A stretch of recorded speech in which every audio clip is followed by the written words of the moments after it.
everyone, and welcome back to my channel. Today I will be discussing my top 5 ways that I plan to get fit for the Appalachian Trail. Before doing so, I would like to tell you guys my weight loss goal. The plan is to lose 80 pounds by February of 2018. This would mean that I would have to lose 6 pounds a month. I will tell you guys a little bit how I have struggled with weight loss in my past. I played sports all throughout high school, so I was in pretty decent shape.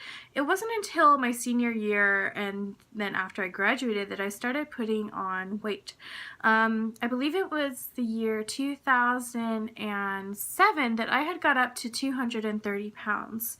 It was then that I decided I needed to seriously consider losing some weight. I got myself on a low carb program and I started exercising, and I was able to drop down to 145 pounds by 2012. Then in 2012 my aunt passed away, and it sent me into a very deep depression. And usually when I'm upset, I turn to food. I'm not one of those people that loses their appetite. I tend to gain an appetite. So I had started to put a lot of weight back on. A couple years later, I got back on a weight loss plan. I had a physical trainer, and then there was an incident where I fell out of a tree and really busted up my knee and back pretty bad. So that sent me down another spiral where I ended up putting weight on again, and I haven't really been able to fully recover since then, mainly because I've always been in pain whenever I try to get back in the gym or lift or anything.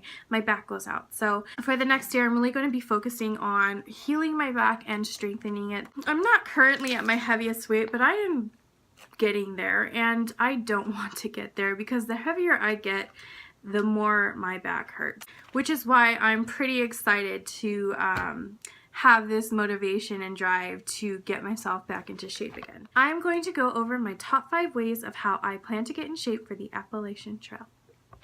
Number 1, and this is a big one for me, and I think a lot of other people who suffer from knee pain or back pain, and that is getting back into yoga or Pilates. I've done a lot of research on how to heal back pain and how to heal chronic back pain and joint issues, and I always seem to come across yoga as a means to ending the pain.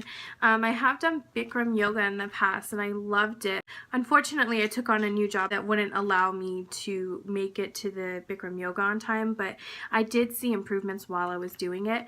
What I plan to do this time around, because I still have the same job, I plan to look into home videos and YouTube videos that allow me to stretch out my joints, stretch out my back, and hopefully I will start to see improvement in my mobility and my pain. Number 2, legs. Nearly every thru hiker that I've watched has covered the fact that it takes a lot of leg strength to hike those mountains, which is kind of common sense, but I don't think people realize the toll that hiking can take on your knees.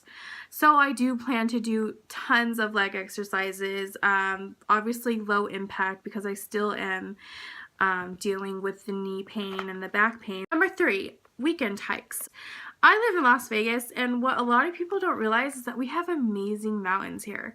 We have Red Rock, Mount Charleston, and a few other random mountain trails that you can go hike. And what's great is that these mountains are only maybe a 30-minute drive away. Once the weather starts warming up, I plan to start heading over there and checking out some trails. And I know that simply doing weekend hikes isn't going to cut it as far as you know, getting yourself ready for the trail. Number 4 is food, and that's going to be one of the biggest things for me on this journey, is really focusing on how many calories I'm putting into my body. I'll just have to keep reminding myself that once I'm on the trail, I get to eat whatever I want, so you know, that could be great motivation for myself. Number 5, walking. I love walking. You know, it always helps my back whenever I'm, you know, dealing with lower back pain. Walking always seems to do the trick for me, and I am fortunate enough that at my job I can walk as much as I want, so I really need to take advantage of that and ensure that I'm getting in